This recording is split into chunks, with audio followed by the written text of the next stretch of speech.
Welcome.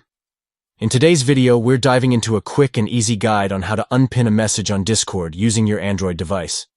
If you've ever had a message pinned but need to remove it, you're in the right place. Let's get started. First, open the Discord app on your Android device. If you haven't done so yet, make sure you're logged into the server where the pinned message is located. Next, navigate to the pinned message you want to unpin. You can usually find pinned messages by tapping the pin icon at the top of the channel.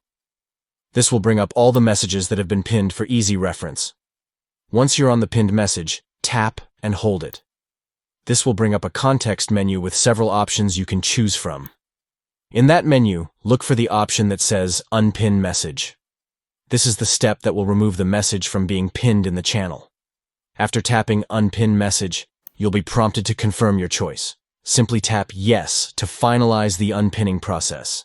And there you go. The message is now unpinned and no longer takes up space in your pinned messages list. That's it for today's tutorial. Unpinning messages on Discord is a straightforward process, and now you're equipped to manage your pinned messages like a pro. If you found this video helpful, don't forget to give it a thumbs up and subscribe for more tips and tutorials.